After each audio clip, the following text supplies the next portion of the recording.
মোৰ খুৰীজনী দেখিবলৈ বহুত ধুনীয়া আছিল। গাৰ বৰণটো বগা আৰু তেওঁৰ উচ্চতা প্ৰায় 5.5 ফুটমান হ'ব। তেওঁৰ সৌন্দৰ্য বহুত আকৰ্ষণীয় আৰু প্ৰভাৱশালী আছিল, যিয়ে তেওঁক এক বিশেষ পৰিচয় দিছিল। তেওঁ বেছিভাগ সময় পাতল গোলপীয়া ৰঙৰ শাৰী এখন পিন্ধিছিল। যেতিয়া তেওঁ খোজকাঢ়ি গৈ আছিল, তেতিয়া তেওঁৰ শাৰীৰ আচল বতাহত এনেকৈ উৰিছিল যেন কিবা ধুনীয়া পখিলা এজনী উৰিহে গৈ আছে। তেওঁৰ মুখত সদায় এক বিশেষ ধুনীয়া হাঁহি ফুটি উঠিছিল, যিয়ে যিকোনো পৰিৱেশকে তৎক্ষণাত সুখেৰে ভৰাই তুলিছিল।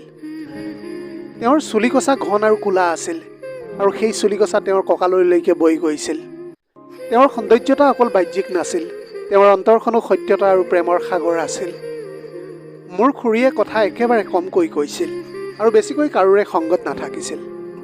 সৰুতেই মোৰ মা দেউতা ঢুকাইছিল। তেতিয়াৰে পৰাই খুৰাই আৰু খুৰীয়ে মোক ডাঙৰ দীঘল কৰিছিল। খুৰীৰ বয়স এতিয়া প্ৰায় 38 বছৰমান হ'ব আৰু খুৰাৰ বয়সটো হ'ব 44 বছৰ। সদায়ৰ দৰে আজিও খুৰীয়ে ৰাতিপুৱা সোনকালে উঠি কামবিলাক কৰিবলৈ ধৰিলে। আমাৰ ঘৰত মই আৰু খুৰীয়েই আছিলোঁ, কিন্তু খুৰা আৰু খুৰীয়ে সদায় কাজিয়া কৰি থাকিছিল। সেইকাৰণে এদিন খুৰাই খঙতে ঘৰ এৰি বাহিৰলৈ বুলি গুচি গ'ল। তেতিয়াৰ পৰা ঘৰখনত খুৰী আৰু ময়েই থাকিছিলোঁ। তাৰপিছত ময়ো চাকৰি এটা পাই গ'লোঁ। সেইকাৰণে ময়ো বাহিৰলৈ যাবলগীয়া হ'ল। সেইবাবে এতিয়া ঘৰত খুৰী অকলেই থাকিবলগীয়া হৈছিল। এনেকৈয়ে দিনবিলাক পাৰ হৈ গৈ থাকিল আৰু এদিন হঠাতে মোৰ গাটো বেয়া হৈ গ'ল। ডাক্তৰে মোক হস্পিটেলত ভৰ্তি হ'বলৈ ক'লে। তেতিয়া মই খুৰাক ফোন কৰিলোঁ আৰু হস্পিটেলত ভৰ্তি হ'বলৈ গ'লোঁ। কিন্তু খুৰাই কামৰ বাবে ক'ৰবালৈ যাবলগীয়া হৈছিল। সেইকাৰণে খুৰীকে মাতিবলগীয়া হ'ল।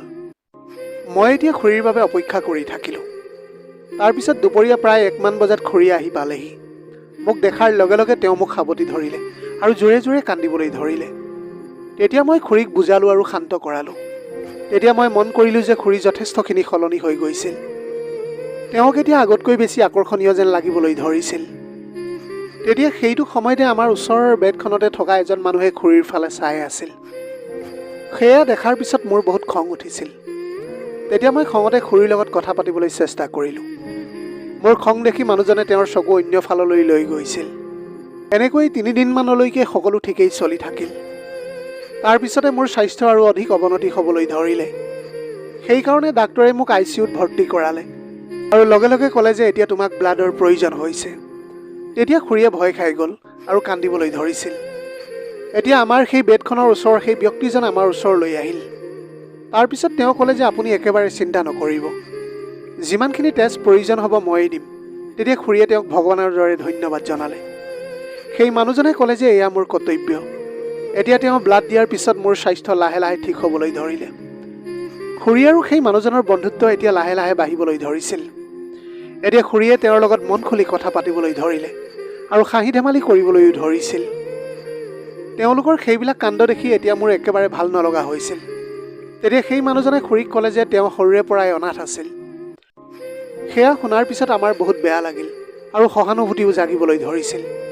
তেওঁ বহুত কষ্ট কৰি পঢ়া শুনা কৰিছিল আৰু এটা ডাঙৰ কোম্পানীত উচ্চ পদত চাকৰি পাইছিল। কথাই কথাই এতিয়া তেওঁ নিজৰ নামটো বাদল বুলি কৈছিল। তেওঁ হেনো একেবাৰে অকলশৰীয়া আছিল। সেইকাৰণে তেওঁৰ কোনো ঘৰো নাছিল। কোম্পানীৰ পৰা পোৱা ঘৰ বা ফ্লেট য'তেই তেওঁ চাকৰিৰ সূত্ৰে যাবলগীয়া হৈছিল তাতেই থাকিছিল। অকলশৰীয়া হোৱাৰ কাৰণে তেওঁৰ ঘৰৰ বহুত বস্তুৰ বিষয়ে জ্ঞান নাছিল। এতিয়া খুৰী আৰু বাদলৰ মাজত কথা বাঢ়িবলৈ ধৰিলে। এতিয়া এনেকৈ তেওঁলোকে নিজৰ কথাৰ দুনিয়াত একেবাৰে হেৰাই গৈছিল। মোৰ সেয়া দেখি ভাল লাগিবলৈ ধৰিছিল। তেতিয়াই ডাক্তৰে ক'লে যে মোৰ হেনো সকলো ৰিপৰ্ট নৰ্মেল আহিছে। খুৰীয়ে তেতিয়া কথাবিলাক শুনাৰ পাছত বহুত সকাহ অনুভৱ কৰিছিল। এদিন তেওঁলোক দুয়োয়ে যেতিয়া কথা পাতি আছিল, তেতিয়া বাদলে সুধিলে যদি বেয়া নাপায় তেনেহ'লে এটা কথা সোধোনে। তেতিয়া খুৰীয়ে ক'লে যে সোধক না, ইয়াতেনো বেয়া পাবলগীয়া কি কথা আছে। বাদলে ক'লে যে ক্ষমা কৰিব, কিন্তু সেইদিনা যেতিয়া আপোনাৰ স্বামী ইয়ালৈ আহিছিল তেতিয়া একো নোকোৱাকৈ তেওঁ কিয় গুচি গৈছিল? কিবা কাজিয়া হৈছে নেকি আপোনালোকৰ মাজত? যিটো শুনাৰ পিছত খুৰীয়ে অলপ দেৰি মৌন হৈ পৰিছিল আৰু তাৰপিছত ক'বলৈ ধৰিলে যে আমি যোৱা 20 বছৰৰ পৰা বেলেগকৈ আছোঁ। মাত্ৰ এই ল'ৰাটোৰ কাৰণেহে আমি এতিয়া স্বামী স্ত্ৰী হৈ আছোঁ। সেয়া শুনি বাদলে আচৰিত হৈ ক'লে যে কি কৈ আছে আপুনি? ইমান ধুনীয়া এজনী পত্নী থকাৰ পিছতো তেওঁ কেনেকৈ কাজিয়া কৰিবলৈ পাৰিছে? সেয়া শুনি খুৰীয়ে অলপ লাজ অনুভৱ কৰিছিল। তাৰপিছতে বাদলে ক'লে যে যদি মই আপোনাৰ স্বামীৰ ঠাইত হ'লোহেঁতেন তেতিয়া মই সদায় আপোনাক মোৰ ওচৰতে ৰাখিলোহেঁতেন। খুৰীয়ে অলপ কথাটো শুনাৰ পিছত মিচিকাই হাঁহিবলৈ ধৰিলে আৰু লগতে ক'লে যে তেনেকুৱা একোৱেই নহয়, সকলো মানুহ কেতিয়াও একে নহয়। তেতিয়া বাদলে ক'লে যে যদি মই ক'লোহেঁতেন তেতিয়া মই কেতিয়াও আপোনাক অকলে এনেকুৱা নকৰিলোহেঁতেন। তেনেকৈ কোৱাৰ পিছত বাদলে খুৰীৰ দুইখন হাত নিজৰ হাতত তুলি ল'লে। খুৰী অলপ আচৰিত হৈ পৰিল, কিন্তু তেওঁ তাৰ কোনো বিৰোধিতা নকৰিলে।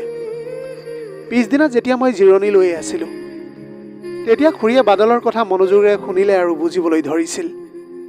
সেইটো সময়তে ডাক্তৰে আহি ক'লে যে মই আৰু 15 দিনমান এইখন হস্পিটেলত থাকিব লাগিব বুলি। আগন্তুক দুৰ্গা পূজাৰ সময় আছিল, সেইবাবে খুৰীয়ে ঘৰলৈ যাবই লাগিব। তেতিয়া খুৰী চিন্তাত পৰিল যে মোৰ লগত কোন থাকিব। তেতিয়া বাদলে ক'লে যে আপুনি নিশ্চিন্ত মনে ঘৰলৈ যাওক, মই সকলো চোৱা চিতা কৰিম। তেতিয়া খুৰীয়ে ক'লে যে আপুনি আগতেই বহুত কিবা কিবি কৰিছে আমাৰ কাৰণে, আৰু আপোনাৰ চাকৰিৰ কথা যিহেতু আছেই। তেতিয়া বাদলে ক'লে যে ইয়াতনো চিন্তা কৰিবলগীয়া কি কথা আছে, যেনেকৈ এইজন আপোনাৰ ল'ৰা ঠিক তেনেকৈ এওঁ মোৰো ল'ৰা। সেয়া শুনি খুৰীয়ে অলপ হাঁহিলে আৰু লগতে ক'লে যে আপুনি সঁচাকৈ আমাৰ বাবে বহুত কিবা কিবি কৰি আছে। আমি আপোনাৰ ওচৰত সদায় চিৰকৃতজ্ঞ হৈ ৰ'ম। পিছদিনা ৰাতিপুৱা খুৰীয়ে ট্ৰেইনেৰে ঘৰলৈ যোৱাৰ কথাটো আছিল, সেইবাবে বাদলে তেওঁক থ'বলৈ ষ্টেচনলৈ গ'ল। ৰাস্তাত গাড়ী চলি আছিল, সেইবাবে খুৰী বহুত শান্ত আছিল। সেয়েহে বাদলে সুধিলে যে কি হ'ল আপোনাৰ, কিবা চিন্তা হৈছে নেকি? খুৰীয়ে তেতিয়া ক'লে যে নাই নাই, এনেই। ইয়াতে থকা দিনবোৰ সোনকালে পাৰ হৈ গ'ল, সেই কথাটোহে মই ভাবি আছিলোঁ, বিশেষকৈ আপোনাৰ দৰে মানুহ এজন লগ পোৱাৰ পিছত। তেতিয়া বাদলে ক'লে যে আপোনাক যেনেকৈ আপোনাৰ ল'ৰাই পচন্দ কৰে, তেনেকৈ আপোনাক ময়ো পচন্দ কৰোঁ। সেইকাৰণে মই এই সম্পৰ্কটো আৰু মজবুত কৰিবলৈ বিচাৰিছোঁ। তেতিয়া খুৰীয়ে উত্তৰ দিলে মোৰো এনেকুৱাই কিবা এটা লাগিছে। তাৰপিছত খুৰীয়ে ক'লে যে দুৰ্গা পূজাটো মোৰ ল'ৰাটো ঘৰলৈ যাবলৈ নোৱাৰিব, তেনেহ'লে আপুনিয়ে আহি যাব, মোৰো তেতিয়া বহুত ভাল লাগিব। সেয়া শুনাৰ পিছত বাদল একেবাৰে সুখী হৈ পৰিল, কিন্তু তেওঁ বাহানা কৰি ক'লে যে মোৰো গ'লে ভাল লাগিব, কিন্তু হয়তো মই ছুটি নাপাম। তেতিয়া খুৰীয়ে অলপ জোৰ দি ক'লে যে আপুনি আহিবই লাগিব, মই তাত আপোনাক সকলো দেখুৱাম আৰু ফুৰাম। এনেকৈ কৈ থাকোঁতে খুৰীৰ হাতখন অজানিতে বাদলৰ গালৈ বুলি গুচি গ'ল। তেতিয়া বাদলে ক'লে যে আপুনি যেতিয়া ইমান আগ্ৰহেৰে কথাটো কৈছে, তেনেহ'লে মই আহিবই লাগিব। তেতিয়া খুৰীয়ে তেওঁৰ গাত হাত ফুৰাই ক'লে যে আপুনি আহিলে মোৰ বহুত ভাল লাগিব। তাৰ অলপ দেৰিৰ পিছতে তেওঁলোকে ষ্টেচন গৈ পালেগৈ। তেতিয়া খুৰীক অলপ খঙত থকা যেন দেখা গৈছিল। সেয়া দেখি তেতিয়া বাদলে ক'লে যে আপুনি একেবাৰে চিন্তা নকৰিব, মই আপোনাৰ ল'ৰাৰ সম্পূৰ্ণ ধ্যান ৰাখিম আৰু দুৰ্গা পূজাত নিশ্চয় মই আপোনাৰ ঘৰলৈ যাম।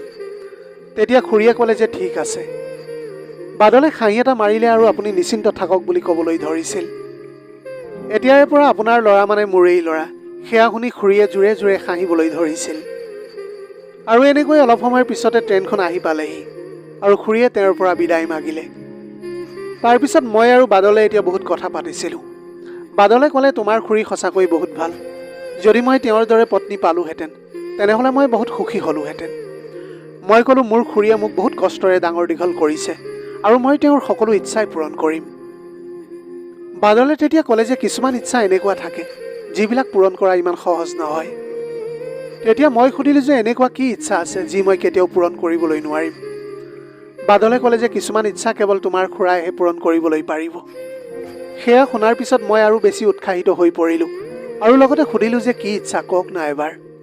তেতিয়া বাদলে ক'লে যে কিছুমান ইচ্ছা এনেকুৱা হয়, যি কেৱল নিজৰ জীৱন সংগীয়েহে পূৰণ কৰিবলৈ পাৰে। তেতিয়া মই বুজি পোৱা নাছিলোঁ যে বাদলে কি ক'বলৈ বিচাৰি আছিল, কিন্তু তেওঁৰ কথাই মোক ভাবিবলৈ বাধ্য কৰালে। তাৰপিছত মই ক'লোঁ যে মই একো বুজি পোৱা নাই, কি আপুনি মোক সৰল আৰু সহজ ভাষাত কথাটো বুজাবলৈ পাৰিবনে? তেতিয়া তেওঁ ক'লে যে কিছুমান কথা তোমাক খোলাকৈ ক'বলৈ নোৱাৰি, তোমাৰ আৰু মোৰ মাজত এতিয়া যথেষ্ট পাৰ্থক্য আছে। তেতিয়া মই ক'লোঁ যে আপুনি যদি মোক বন্ধু বুলি ভাবে, তেনেহ'লে মোক কোনো কথাৰ লুকুৱাৰ প্ৰয়োজন নাই, আৰু আপুনি এনেও ভুল কথা নকয় নহয় জানো? তেতিয়া তেওঁ ক'লে যে ঠিক আছে, কথাটো তেতিয়াহ'লে শুনা। মই চিধাকৈ কৈছোঁ যে তুমি তোমাৰ খুৰীৰ সকলো ইচ্ছা পূৰণ কৰিবলৈ নোৱাৰা। তেতিয়া তেওঁক মই পুনৰ সুধিলোঁ যে ইয়াৰ অৰ্থটো কি? তেতিয়া তেওঁ ক'লে যে তুমি তোমাৰ খুৰীৰ সকলো প্ৰয়োজন পূৰণ কৰিবলৈ নোৱাৰা, সেইকাৰণে তেওঁ বেছি কথা নকয় আৰু কাৰোৰে লগতে বেছি সম্পৰ্ক নাৰাখে। কথাটো শুনি মোৰ বহুত খং উঠি গ'ল আৰু মই ক'লোঁ যে আপুনি বাৰে বাৰে একেটা কথাকে কিয় কৈ আছে? মোৰ খুৰী এগৰাকী ভাল মহিলা। তেওঁ ক'লে যে মই তোমাক একেবাৰে মিছা কথাটো কোৱা নাই। আচলতে তোমাৰ খুৰীৰ কিছুমান ইচ্ছা এতিয়াও আধৰুৱা হৈ আছে। তেওঁ বিচাৰে সেয়া পূৰণ কৰিবলৈ, কিন্তু তেওঁ তোমাক লৈ শান্ত হৈ আছে। তেতিয়া মই আৰু ক'লোঁ যে আপুনি কি ফাল্টু কথা কৈ আছে, মোৰ খুৰী তেনেকুৱা একেবাৰে নহয়। তেওঁ ক'লে যে মোক ক্ষমা কৰিবা, যদি তোমাৰ শুনি বেয়া লাগিছে তেনেহ'লে মই মাত্ৰ সত্যটোহে কৈ আছোঁ তোমাক। সেইবাবে এতিয়া মই যাওঁ, তুমি অলপ আৰাম কৰা।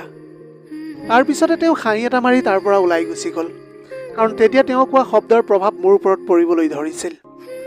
ইফালে ট্ৰেইনত খুৰী শুই আছিল, কিন্তু তেওঁৰ সেইটো সময়ত টোপনি অহা নাছিল। তেওঁৰ মগজুত একেৰাহে বাদলৰ কথাবিলাকে ভাহি আহি আছিল, কিন্তু তেওঁ বুজি পোৱা নাছিল যে তেওঁ পৰপুৰুষৰ বিষয়ে কিয় ভাবি আছে। খুৰীয়ে এতিয়া নিজৰ ভাৱনাবিলাক নিজৰ মগজুৰ পৰা উলিয়াব পৰা নাছিল, কিন্তু সেয়া তেওঁৰ কাৰণে সম্ভৱো নাছিল। অলপ সময়ৰ পিছত তেওঁ দেখিলে যে এজন বুঢ়া মানুহ ওপৰৰ চিট এটাত উঠিবলৈ চেষ্টা কৰি আছে, কিন্তু তাত আগৰে পৰা এজনী ছোৱালী শুই আছিল। তেতিয়াই তেওঁ এটা অদ্ভুত শব্দ শুনিবলৈ পালে। যেতিয়া তেওঁ ঘূৰি চাইছিল তেতিয়া দেখিলে যে সেই মানুহজনে ছোৱালীজনীৰ লগত কিবা এটা কৰি আছিল। সেয়া দেখাৰ পিছত তেওঁ একেবাৰে অশান্ত অনুভৱ কৰিলে। অলপ সময়ৰ পিছতে সেই ছোৱালীজনীৰ শব্দ বন্ধ হ'ল, কিন্তু সেই ঘটনাটোৱে খুৰীক আৰু বেছি চিন্তিত কৰি পেলাইছিল। ইফালে মই শুবলৈ চেষ্টা কৰি আছিলোঁ, কিন্তু টোপনি অহা নাছিল। বাদলৰ কথা এতিয়া মোৰ মন মগজুত ঘূৰিবলৈ ধৰিছিল। তেতিয়াই মোৰ অনুভৱ হৈছিল যে এতিয়া খুৰীয়ে আগতকৈ বহুত কম কথা কয় আৰু প্ৰায় কিবা চিন্তিত হৈ থাকে। যোৱা 10 বছৰৰ পৰা তেওঁ অকলে আছিল আৰু নিজৰ মনে বিচৰা কোনো বস্তুৱে পূৰণ কৰিবলৈ পৰা নাছিল। সেইবিলাকৰ প্ৰভাৱ তেওঁৰ গাত এতিয়া স্পষ্টকৈ দেখা পোৱা গৈছিল। তেতিয়াই মই ভাবিবলৈ ধৰিলোঁ যে এতিয়া মই খুৰীৰ ইচ্ছাখন কেনেকৈ পূৰণ কৰাই দিবলৈ পাৰোঁ। কাৰণটো হ'ল বাদলে যেনেকৈ কথাষাৰ কৈছিল তাৰ পৰাতো তেওঁৰ মানসিক ৰোগো হ'বলৈ পাৰে। হঠাতে মোৰ মনলৈ আহিলে যে খুৰী আৰু বাদলৰ মাজত ভাল বুজাবুজি আছে আৰু খুৰীয়েও তেওঁৰ স্বভাৱ আচৰণ সকলো পচন্দ কৰে। অৱশেষত মই সিদ্ধান্তটো লৈয়ে পেলালোঁ যে মই এই বিষয়ে পোনপটীয়াকৈ বাদলৰ লগত কথা পাতিম। আৰু এনেকৈ ভবাৰ পিছত মই শুই গ'লোঁ। পিছদিনা ৰাতিপুৱা খুৰীৰ ফোন অহাত মোৰ টোপনি ভাঙিলে। তেতিয়া খুৰীয়ে ক'লে যে তেওঁ ঘৰ গৈ পালেগৈ। তাৰপিছত মই ফোন ৰাখিলোঁ আৰু ভাবিবলৈ ধৰিলোঁ। তেতিয়াই মোৰ খুৰীৰ চেহেৰাটো বাৰে বাৰে মোৰ চকুৰ সন্মুখলৈ ভাঙি আহিছিল। যিমানেই তেওঁৰ বয়সটো এতিয়া বাঢ়ি গৈ আছিল, সিমানেই তেওঁক আৰু বেছি ধুনীয়া লাগিবলৈ ধৰিছিল। তেওঁক এতিয়াও গাভৰু ছোৱালীৰ দৰেই লাগিছিল। এইবিলাক মই ভাবিবলৈ ধৰিলোঁ। তেতিয়াই মোৰ মগজুৰ দুৱাৰখন খোল খালে আৰু বাদলৰ কথা মনলৈ আহিছিল। তেওঁ কৈছিল যে মই খুৰীৰ কিছুমান ইচ্ছা পূৰণ কৰিবলৈ নোৱাৰোঁ বুলি, আৰু লগতে কৈছিল যে সেয়া কেৱল খুৰাইহে পূৰণ কৰিবলৈ পাৰিব। তেতিয়া মই খুৰীৰ এই বয়সতো ইমান সুন্দৰতাৰ কাৰণটো বুজিবলৈ পাৰিলোঁ। এতিয়া মই এইবিলাক কথাকে ভাবি আছিলোঁ, তেনেতে বাদলে চাহ আৰু নাস্তা লৈ আহিল। তেতিয়া তেওঁক দেখি মোৰ চকু একেবাৰে সেমেকি উঠিছিল। তেওঁ কোনো স্বাৰ্থ অবিহনে মোৰ ইমান ধ্যান ৰাখি গৈছিল, আৰু মই তেওঁক দেখি প্ৰথম দিনাই খং কৰিছিলোঁ। তেতিয়াই তেওঁ চাগে কিবা এটা বুজিবলৈ পাৰিলে আৰু মোক সুধিলে যে কি হ'ল, কিয় কান্দি আছা? তেতিয়া মই ক'লোঁ যে মোৰ মায়ে মোক সৰুতে এৰি থৈ গুচি গ'ল। তেতিয়াৰে পৰাই খুৰীয়েই মোৰ মা। যদিহে কোনোবাই মোৰ খুৰীৰ বিষয়ে এনেকৈ কয় তেনেহ'লে খংটো উঠিবই। মই বুজি পাইছোঁ যে মই এনেকৈ ক'ব নালাগিছিল, কিন্তু আপুনি মোৰ স্থিতিটো বুজি পালে আৰু তাৰ পিছতো মোৰ বাবে চাহ নাস্তা লৈ আহিছে। কি আপুনি পাগল নেকি? তেতিয়া বাদলে ক'লে যে তুমি এতিয়া সকলো পাহৰি যোৱা আৰু চাহ খাই লোৱা। তাৰপিছত মই মুখ ধুলোঁ আৰু চাহ খাবলৈ ধৰিলোঁ। চাহ খোৱাৰ সময়ত মই তেওঁৰ লগত কথা পতা আৰম্ভ কৰিলোঁ। মই ক'লোঁ যে মই আপোনাৰ কথা বহুত ভাবিলোঁ, আৰু মই এতিয়া অনুভৱ কৰিবলৈ পাৰিলোঁ যে সঁচাকৈয়ে খুৰীয়ে তাৰ বাবে বহুত কষ্ট ভোগ কৰি আছে। সেইকাৰণে মই তেওঁৰ সেই ইচ্ছা পূৰণ কৰাৰ সিদ্ধান্ত ল'লোঁ। তেতিয়া বাদলে ক'লে যে কি কৈ আছা তুমি? তাৰমানে তুমি তোমাৰ খুৰীক লগ কৰিবলৈ যাবলৈ ওলাইছা নেকি? বাদলে জানি বুজি মোক এনেকৈ সুধিছিল। তেতিয়া মই ক'লোঁ যে এয়া কেতিয়াও সম্ভৱ নহয়। খুৰাই মানি ল'লেও খুৰীয়ে কেতিয়াও সেই কথাটোত মান্তি নহয়। তেতিয়া বাদলে বৰ উৎকণ্ঠাৰে সুধিলে যে তেনেহ'লে তুমি কি কৰিবলৈ ওলাইছা?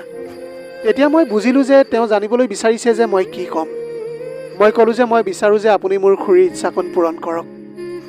সেয়া শুনাৰ লগে লগে তেওঁ একেবাৰে আচৰিত হৈ পৰিল আৰু মোৰ ফালে চাই ক'বলৈ ধৰিলে যে কি তুমি জানানে এইবিলাক তুমি কি কথা কৈ আছা? তেতিয়া মই ক'লোঁ যে মই সকলো জানো, আৰু মই সিদ্ধান্ত লৈছোঁ যে মই এতিয়া খুৰীৰ সকলো ইচ্ছাই পূৰণ কৰিম। তেতিয়া বাদলে ক'লে যে কি তোমাৰ মগজু ঠিকেই আছেনে? মই এয়া কেনেকৈ কৰিম? মোৰ বয়স আৰু তেওঁৰ বয়সৰ মাজত যথেষ্ট পাৰ্থক্য আছে, আৰু মই কি এইটো বয়সত এনেকুৱা কাম কৰিম নেকি? এনেকুৱা কৰিলে চাগে ভগৱানেও মোক কেতিয়াও ক্ষমা নকৰিব। মই ক'লোঁ যে মই জানো যে আপোনাৰ বয়স বেছি, আৰু সেইকাৰণে মই আপোনাক কৈছোঁ। বাকী আন কোনেও বিনা স্বাৰ্থত তেওঁৰ লগত নাথাকিব। বাদলে ক'লে যে যদিহে মই মান্তি নহওঁ তেনেহ'লে তেওঁ খং কৰিব আৰু যদি মান্তি হওঁ তেনেহ'লে মোৰ ভাল নালাগিব। কিন্তু যিমান যি হ'লেও মই এগৰাকী বান্ধৱীৰ অন্তৰৰ কথা ধ্যান ৰাখিবই লাগিব। সেইকাৰণে মই এই কামটো কৰিবলৈ সাজু আছোঁ। বাদলে অৱশেষত ক'লে যে মোৰ বন্ধু, মই তোমাক সহায় কৰিম। তেওঁৰ সেইষাৰ কথা শুনি মই বহুত সকাহ পালোঁ। তেতিয়া মই ভাবিছিলোঁ যে এতিয়া খুৰীৰ ইচ্ছা পূৰণ হ'ব আৰু তেওঁৰ জীৱনত অলপ সুখ ভৰি পৰিব। কিন্তু এতিয়াও এটা কথা মোৰ ভয় আছিল যে যদিহে খুৰীয়ে এই কথাটো গম পায় মই এইবিলাকৰ পৰিকল্পনা কৰিছোঁ বুলি, তেনেহ'লে তেওঁ কেনেকুৱা প্ৰতিক্ৰিয়া কৰিব। তেতিয়া মই বাদলক সুধিলোঁ, আপোনাৰ কেনেকুৱা লাগিব যেতিয়া আপুনি প্ৰথমবাৰ খুৰীৰ লগত কথা পাতিব? কি আপুনি নাৰ্ভাছ অনুভৱ কৰিব নেকি? বাদলে তেতিয়া মিচিকাই হাঁহি ক'লে যে মই অলপ নাৰ্ভাছ অনুভৱ হৈছোঁ, কিন্তু মই চেষ্টা কৰিম সকলোবিলাক ঠিকমতে কৰিবলৈ। যিমান যি হ'লেও এইবিলাকতো তোমাৰ খুৰীৰ সুখৰ কাৰণেই হ'ব। মই ক'লোঁ যে সঁচা কথা ক'বলৈ গ'লে মোৰো বহুত ভয় লাগিছে, কিন্তু মোৰ বিশ্বাস আছে যে আপুনি এইবিলাক ভালকৈ চম্ভালি ল'ব। তাৰপিছতে আমি দুয়োৱে মিলি এটা পৰিকল্পনা কৰিলোঁ যে এই কথাটো কেনেকৈ খুৰীৰ ওচৰলৈ লৈ যাবলৈ পাৰি। এতিয়া আমি ভাবিছিলোঁ যে সকলোতকৈ ভাল পদ্ধতি এইটোৱেই হ'ব যে বাদলে লাহে লাহে এই বিষয়ে খুৰীৰ লগত কথা পাতক, তেওঁৰ কিছু সন্দেহ নোহোৱাকৈ। তাৰ কিছুদিন পিছতে বাদলে খুৰীক লগ কৰিবলৈ গাঁৱলৈ বুলি গুচি গ'ল। এনেকৈ তেওঁলোকৰ মাজত এতিয়া আহ যাহবিলাক চলি থকাৰ লগতে তেওঁলোকৰ কথা বতৰা আৰম্ভ হ'বলৈ ধৰিলে। খুৰীয়েও অনুভৱ কৰিছিল যে বাদল এজন বহুত ভাল ব্যক্তি আৰু তেওঁৰ কথাত সততা আৰু সত্যতা আছে। তাৰপিছত বাদল আৰু খুৰীৰ মাজত বন্ধুত্ব গভীৰ হ'বলৈ ধৰিলে। যেতিয়া 15 দিনৰ পিছত মই ঘৰলৈ আহিছিলোঁ, তেতিয়া দেখিলোঁ যে বাদল আৰু খুৰীয়ে বহি ঘৰৰ ভিতৰত চাহ খাই আছিল। সেইবিলাক দেখি এতিয়া মোৰ বহুত ভাল লাগিল। মই মনতে ভাবিছিলোঁ যে হয়তো খুৰীয়ে এতিয়া নিজৰ জীৱনত অলপ সুখ অনুভৱ কৰিছে। তেতিয়াই মোৰ খুৰীয়ে ক'লে যে তোমাৰ বন্ধু বাদল এজন বহুত ভাল মানুহ, মোৰ তেওঁৰ লগত সময় কটাই এতিয়া বহুত ভাল লাগে। তেতিয়া ময়ো হাঁহি এটা মাৰি ক'লোঁ যে খুৰী, মোৰো এই কথাটো জানি বহুত ভাল লাগিছে যে তুমি এজন ভাল বন্ধু পাই আছা। তাৰপিছত খুৰী আৰু বাদলৰ বন্ধুত্ব দিনে দিনে মজবুত হৈ গৈ থাকিল। তেওঁলোকে ইজনে আনজনৰ সংগত সুখ আৰু শান্তি পাবলৈ ধৰিলে। ময়ো এইবিলাক দেখি এতিয়া সুখী হৈ পৰিছিলোঁ যে খুৰীক আগতকৈ বহুত সুখী আৰু সন্তুষ্ট দেখিবলৈ পায়। এতিয়াতো খুৰীৰ শৰীৰটো আগতকৈ আৰু অধিক ধুনীয়া দেখা গৈছিল। এদিন বাদলে ক'লে যে তোমাৰ খুৰী বহুতেই জ্ঞানী আৰু বহুত সহজ সৰল। মই কেতিয়াও ভবা নাছিলোঁ যে মই কেতিয়াবা এনেকুৱা সহজ সৰল মহিলা এগৰাকীক জীৱনত লগ পাম। তেতিয়া মই ক'লোঁ যে মোৰো এনেকুৱাই লাগে। আপুনি খুৰীৰ জীৱনত যি দিছে তাৰ পৰা তেওঁ বহুত শান্তি আৰু সুখ লভিছে। তাৰপিছত সময়ৰ লগে লগে তেওঁলোকৰ বন্ধুত্ব ইমানেই বাঢ়ি গৈছিল যে তেওঁলোকে ইজনে আনজনক নেদেখিলে থাকিবলৈ নোৱাৰা হৈ পৰিছিল। লাহে লাহে খুৰীৰ সকলো ইচ্ছা পূৰণ হোৱা মই দেখিবলৈ পালোঁ আৰু তেওঁৰ জীৱনলৈ নতুন এটা প্ৰভাত নামি আহিছিল। এনেকৈয়ে খুৰীৰ সকলো ইচ্ছা পূৰণ হ'ল আৰু তেওঁ আকৌ এবাৰ নতুনকৈ জীয়াই থাকিবলৈ আৰম্ভ কৰিছিল। তাৰপিছতে বাদলে মোৰ খুৰীক বিয়া কৰাই আমাৰ পৰিয়ালৰ অংশ হৈ আমাৰ জীৱনটোক সুখেৰে ভৰাই তুলিছিল। অৱশেষত তেওঁৰ বন্ধুত্বই আমাৰ পৰিয়ালটোক এক নতুন জীৱন আৰু সুখ শান্তি দিলে। এতিয়া মই অনুভৱ কৰিলোঁ যে প্ৰকৃত বন্ধুত্ব আৰু সততাৰে সকলো সমস্যাৰ সমাধান উলিয়াবলৈ পাৰি। প্ৰিয় দৰ্শক, যদিহে কাহিনীটো ভাল লাগিল তেনেহ'লে লগৰ বন্ধু বান্ধৱীসকলৰ মাজত শ্বেয়াৰ কৰিবলৈ নাপাহৰিব। আপোনালোকৰ গোটেই জীৱনটো হাঁহিৰে উপচি পৰক। পাৰিলে দুখীয়াজনক অলপ সহায় কৰিবলৈ চেষ্টা কৰিব। আপোনালোকৰ অকণমান সঁহাৰিয়ে যদি কোনোবা এজন দুখীয়াৰ জীৱনটো সলনি কৰিবলৈ পাৰে, তাতকৈ পুণ্যৰ কাম আৰু এইখন পৃথিৱীত একোৱেই হ'ব নোৱাৰে। Have a nice day.